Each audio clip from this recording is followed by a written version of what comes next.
All right, hello everybody. So I had camera technical difficulties there, so we're gonna have to do this again. See, make sure we're actually live here with the video that's actually streaming. Yep, we're working here. Okay. We have sound. All right, we're ready to go. All right, let's start this all over again. So we had a very nice customer had a question about a lamp. It's a very innovative lamp. It uses a glass reservoir and a metal straw, three metal straws actually. And so there is fluid at the bottom, and then there is a tremendous gap between where the fluid is and the top of the straw. So I've made a little test rig out of a test tube and some copper coil. So this is 1/16 cotton. Our first test, there's a gap between here and the edge of the copper, so between the wick and the copper, I should say. So we need to do this test, and I'm really sad that the other one cut off because I really did a pretty cool. Customer also asked about how do you thread really wick that's basically the same size as the tube, and it is very difficult. What ends up happening is you twist it and push, but all it just is bunches up inside of here. So what I did was I took some sewing thread, I tied sewing thread around the end of the wick, fed the bit of sewing thread through. This is an old trick from electricians, what they do to get wires through a conduit. It's called a fish tape, and so you put this through the tube, which is very easy. It's much smaller and it goes right through. Once this comes out, you pull this, and I was able to pull it all the way through to the end, and then once it got to the end, my string broke. So I would recommend using like a nylon or other synthetic, very strong thread, maybe a little thicker than this even. But it did go through, so I have it from one end to the other end, so that'll be the second part of our test. And never let your children operate a lamp by themselves. Always work under adult supervision if you have children. I have two fire extinguishers right here. As you can see, these will be right off camera in case anything goes wrong. We can put out a fire. This is just for my own testing purposes. I like to answer customer questions with actual video if I can. And this one seemed relatively easy to duplicate, so we're going to give it a shot. As always, one of my favorite fuels is the Ner Mitzvah paraffin lamp oil. Very nice product, works very well. What do I like most about that product is it burns the fuel and not the wick.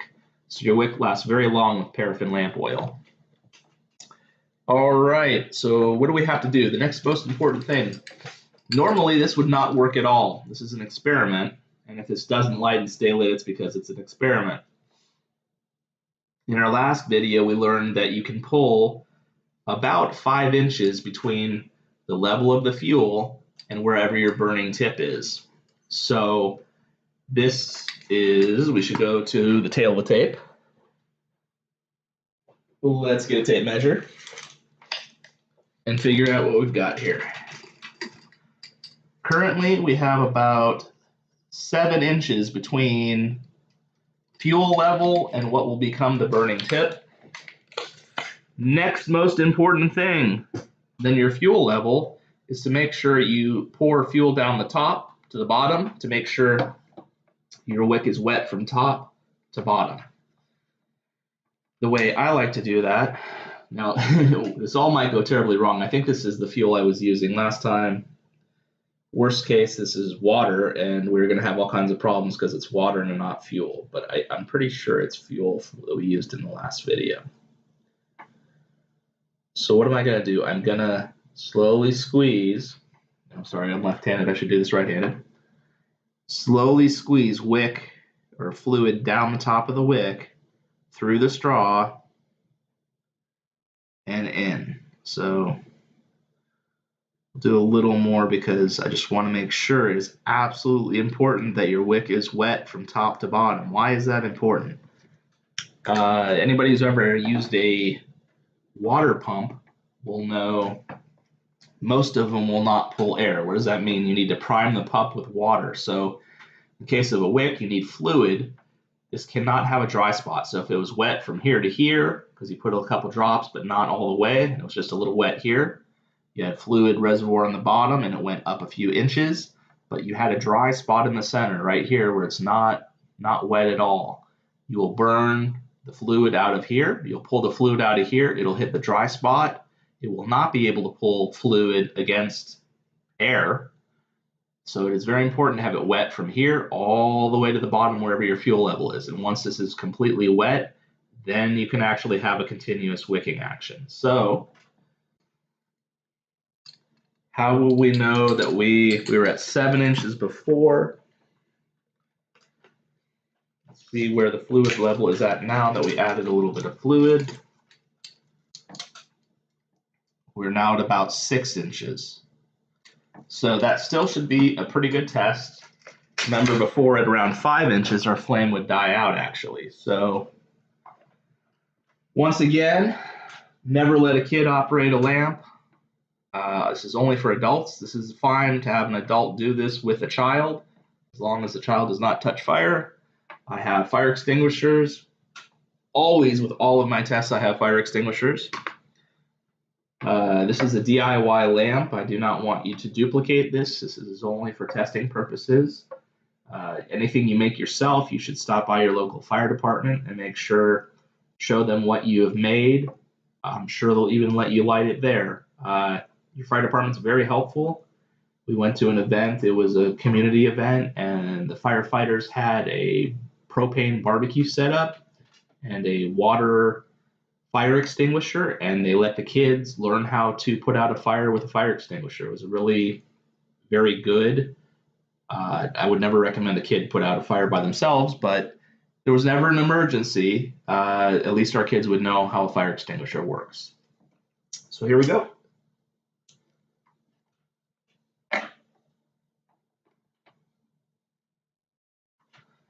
So again, we have our fluid reservoir. There is a tremendous gap between the level of the fluid and your candle. This is the first test, and this is using a 1/16, which is smaller than the diameter, which means I don't think it's going to wick as well. So this one might not work at all. We'll have to see. So what could we do is we will blow it out and see if adding a little more fuel is going to help here, because I don't think it's able to pull all that distance. Yeah, this is definitely not getting enough fuel, so what are we going to do? We're going to blow it out and retest. So let's let that go out. And what am I going to do? I'm going to add more fuel. Guess we'll add all of the remaining. I should do this with my right hand so everybody can actually see.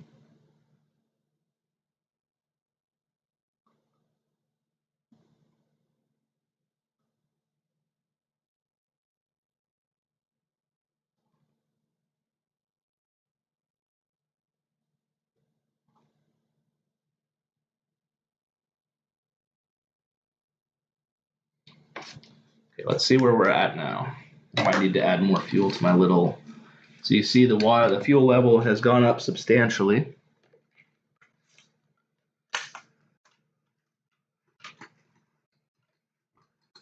We now only have 5 inches. And let's see if that makes a difference.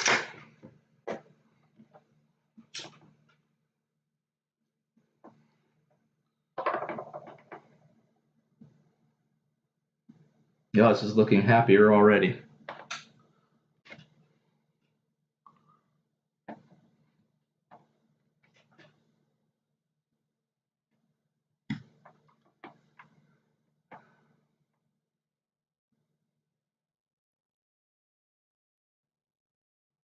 So this appears to be working. So I think to do a true valid test, and comparison versus what I had seen in the other lamp, I'm going to have to use this one here because you can see this one completely fills. And why is that important?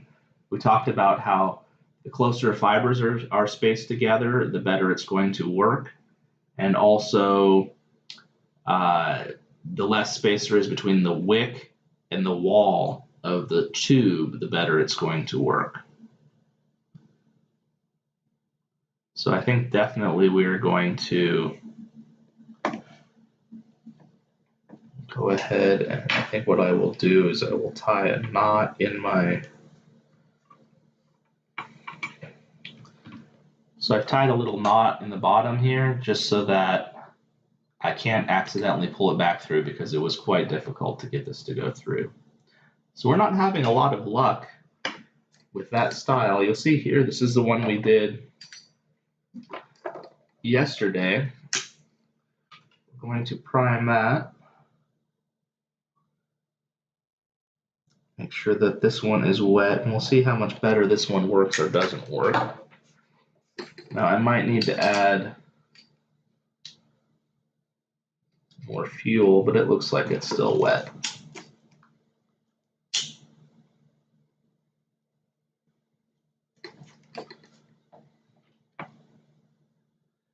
So this one, instead of using, this one's using a metal straw, and this one is using my stainless steel wick holder.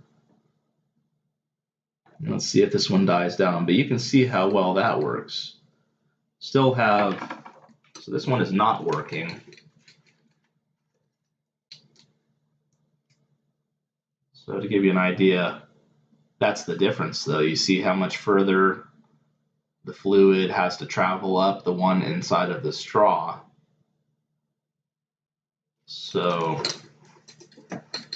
this one's working just fine. This one is struggling. So what are we gonna do? I guess we can try to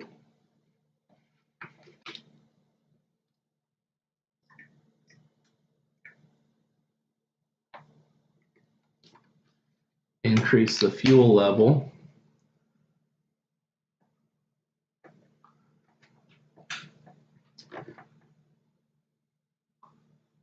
So what we can do now is blow this one out.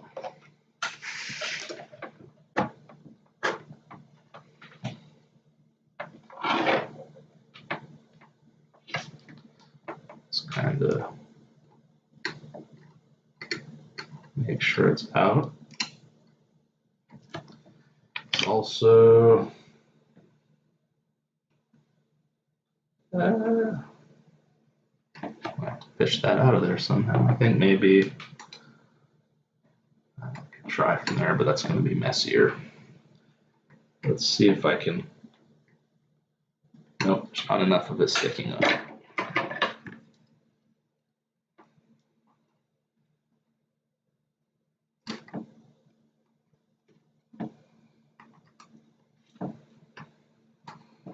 There we go.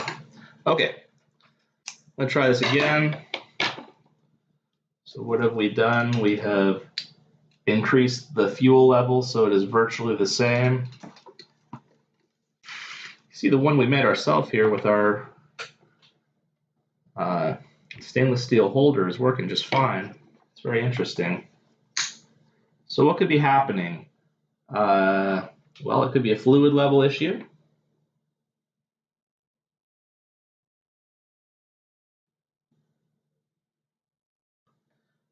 All right, so that has been reprimed.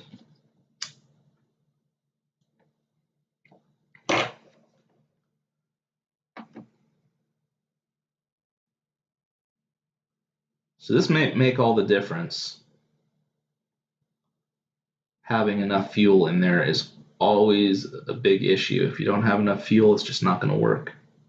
The other issue, like I said, is you'll get better wicking action, I bet, if the wick completely fills up the inside of the straw so that the fluid can not only travel through the wick, but it'll travel along the edge of the wick where it meets the straw.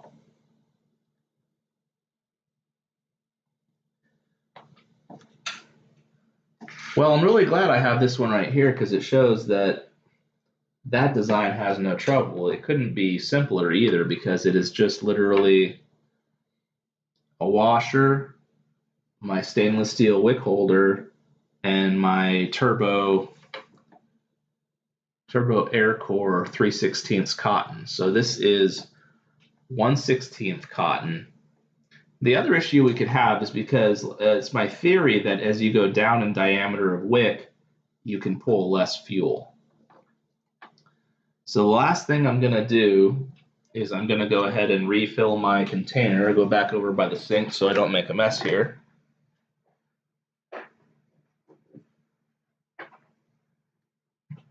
And we're going to go right up to the top of the test tube.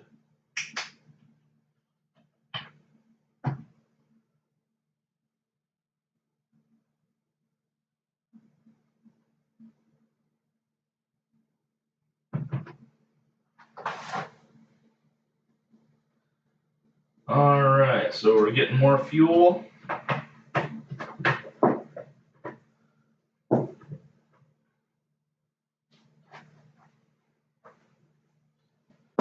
Well, I'm really happy to see that the design that I made is working great. I'm testing out a simulation of somebody else's design.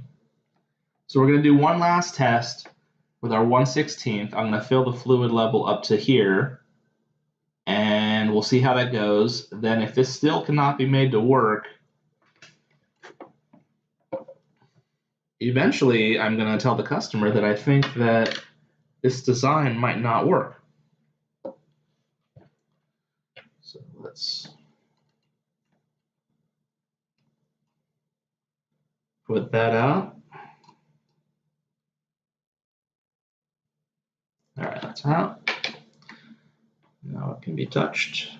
Pull it up a little further. All right, so we're gonna pour some more fluid down.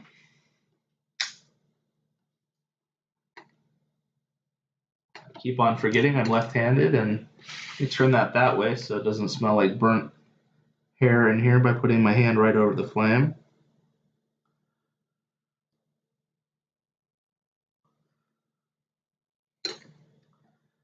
Okay, so I just want to put enough down the top that I know for sure that our wick is saturated. Then I can just squirt the rest directly into the test tube. Okay, that's about as full as I want to go. So let's see now. How are we comparing? Now we are virtually, I don't know if you can see that, virtually the same level between.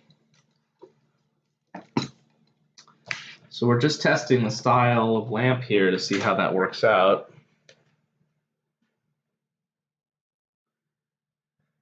All right, dry my hands here.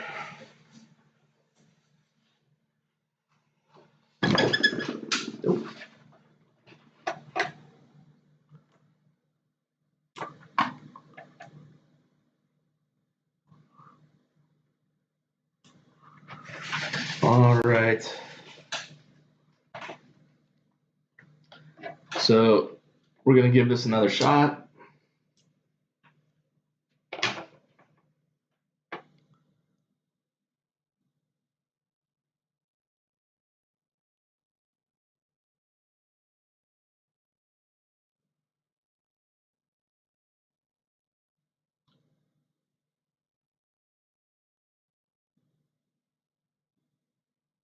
Well, that might be working better.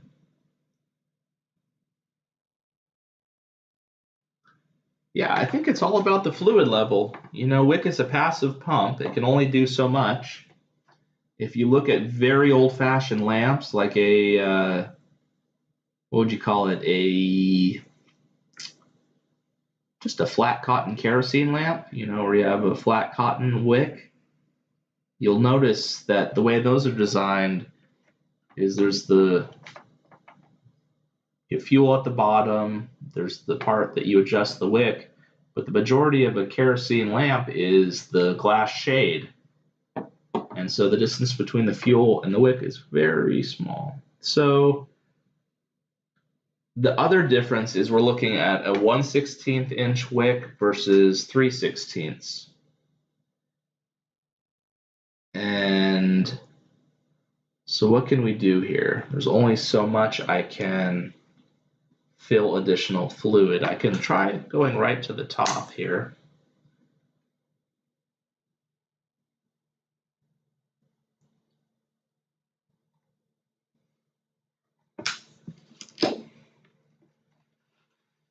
So my next test is going to be to just use the 1/8. The only problem is this 1/8 is even taller.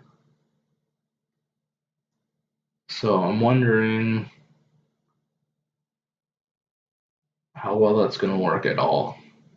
It might not work very well at all. So the next thing I'm going to do is I'm going to blow this out and pull out some more wick exposure.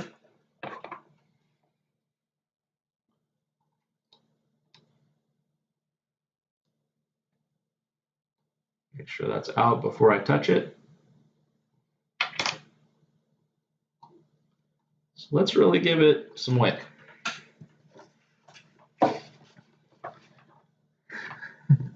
It's amazing how beautiful this one is, just working perfectly. This is why we do experiments. We don't pull any punches. Never said this was going to work. This is my simulation of somebody else's lamp idea based on a customer contacting me and telling me they were having trouble with their lamp. So it is possible that it just needs a thicker, you know what I could do? So this is an improvised lamp here. I have a washer and a thermal glass tube. Why don't I try, this is 1/8. We know that works very well. I'm going to try putting this in. And so this is very thin wick, and I think very thin wick will only pull a couple of inches of fluid. My theory, which I'm beginning to test here, is that the thinner your wick, the less distance it will pull fuel. And the thicker your wick, the further it can pull fuel. So let's give this a shot. So I have the glass tube here. I just kind of put it in like that. So what am I going to do? I'm going to blow this out, let it cool down. We're going to pull out this tube here. I'm going to replace it with a washer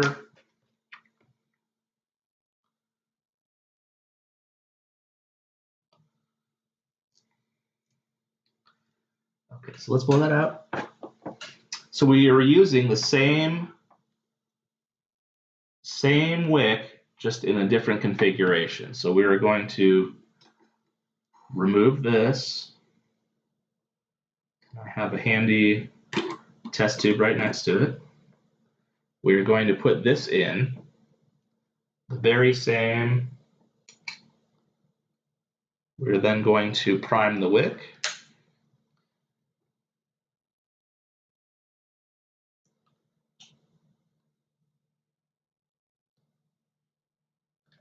Let's see how that's going to work. Let's see if that's going to make any difference that we have a professional holder and a professional holder.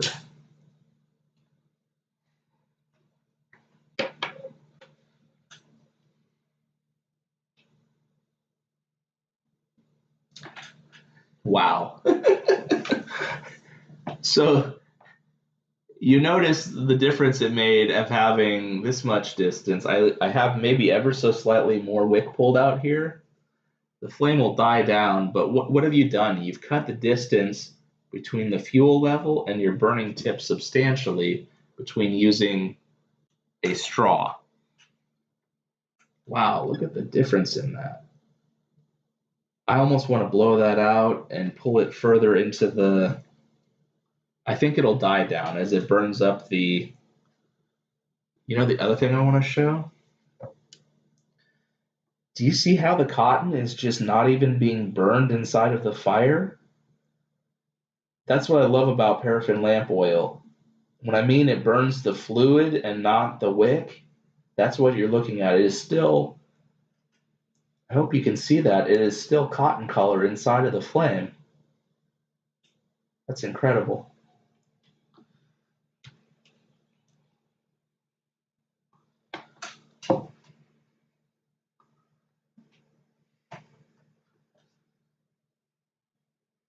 Dang, what a difference a couple inches of fuel makes. So this is the same 1/16 wick. Now that it's cooled down here, I can pull this up so that you can. Oop, might have to push it through. Okay, there we go. So you can see, so we're not pulling any punches here. That's the exact same wick. So what a difference the holder makes. The holder, and then also, you know, we had this much distance or so between the fluid level and this one. There's literally about a ½ inch between the fluid. We need to put, I'm going to have to blow this out and push it down. Look how much better that worked. That is the power of where your fuel level is in relation to your burning tip here. So what are we going to do? I think we'll have to blow this out because it's just not even consuming the wick. Look at this. You see how it's still cotton wick inside of that massive flame? I don't even see any char marks yet. That's incredible. Wow. Okay, so it's all about the composition of your lamp. What kind of a holder does it have? How far between the fluid and your burning tip? It was even hard to blow that out.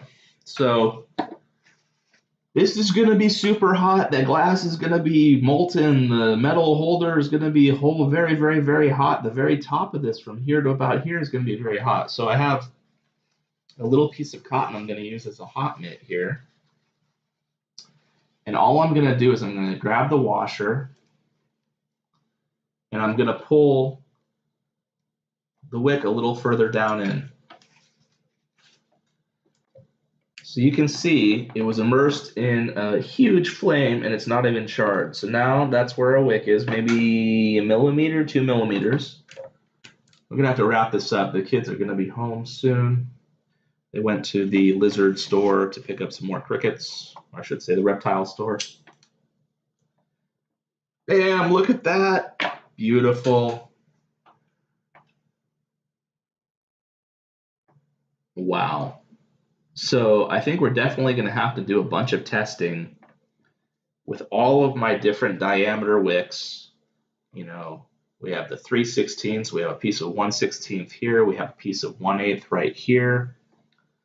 These are all different diameter wicks, and they all have different properties. So I'm now definitely, after 2 days of testing, I think I can firmly say that as you go down in diameter of your wick, the distance between the fluid level and your burning tip becomes very, very critical. And I think that you're probably going to get about 2 or 3 inches of pull out of this. We know you can pull about 5 inches out of that. This one is still burning. Let's go get the tape measure again. I really like this test series. I think we're going to continue. We are at 4 inches. So 4 inches produces an ideal flame, no problem, with my, let's find it here, 3/16 turbo air core. We'll pull more fluid further than my 1/16. We have just now established that for sure.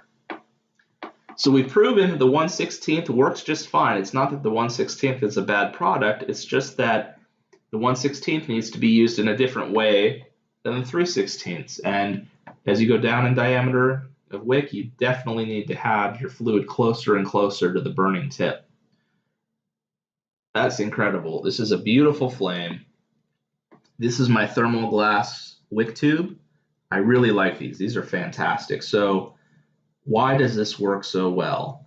The wick is very good, made in the USA, high quality, but the glass holder does a lot of fantastic things for your lamp because the entire glass holder gets very, very hot. And in its own right, the glass holder becomes almost like a wick because it becomes a surface area for the fluid to evaporate and be burned, because all you're doing is you're pulling fluid up to be evaporated and burned. So the glass flares out, creates a wide area of evaporating fluid coming up. It reaches the flame and just, you're getting a taller flame out of this one because of the glass holder. So we're using a thinner diameter wick, but I think my glass tube is superior holder to my stainless steel. I came up with the stainless steel because it's more durable than the glass. If you drop the glass holder, step on it, it's going to break. If you drop the metal holder and step on it, it's probably going to be just fine. So I wanted to have a more durable holder, which this definitely is. But looking at the fact that we have about the same wick exposure on the glass tube, and the diameter of the wick is greater on this one than this one, I'm going to say that the glass holder is superior and evaporates fuel better. It works as a better wick holder. So I guess the last test would be, the problem is that the hole inside of this one is meant for 3/16, whereas this one is meant for, between 1/16 and 1/8 is ideal. What I could do is I could try folding over a piece of 16th into something like a U shape maybe, and feed it through my metal holder and see how 16th does side by side with other 16th. And that would be an ideal test between the glass. But the flame is taller and much more substantial with a thinner wick in my glass holder. So we're going to have to do more testing with this. I think I'm going to have to come up with a shorter tube that I can get further in and figure out what is the maximum amount of fluid between here and here that I can pull, because this just didn't work at all. I think this is too long of a tube. I need to basically cut this in half maybe and make a straw about that long and test that. So I think we're going to wrap up the test right here. I need to do more work with this style. I'm trying to duplicate. It's a very fine looking lamp, and it could be I'm just not doing something right here. But I definitely like the way these work. These work fantastic, no trouble, no issue. And it could all be about how far between your fluid and your burning tip. In addition, both of these holders might work better than just having an open tube. But we have to do more testing before we can come to that conclusion. So thank you very much, everybody. I think we're going to wrap it up right here. I think we've done enough, and if we just go any further, it's just going to be me rambling on about the same stuff over and over again. So fantastic test to wrap it up.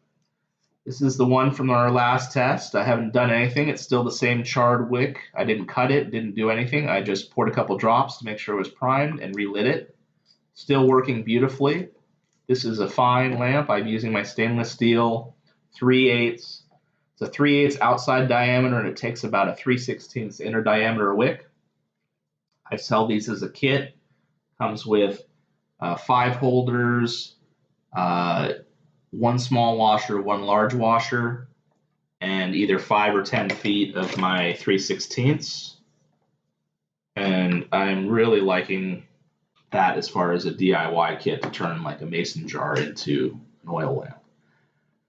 Then this one here is 1/16 round cotton wick, solid inside. I'm using a 1/4 inch washer, stainless steel, to hold my 3/4 inch long thermal glass tube. And I'm using 1/16 solid round cotton.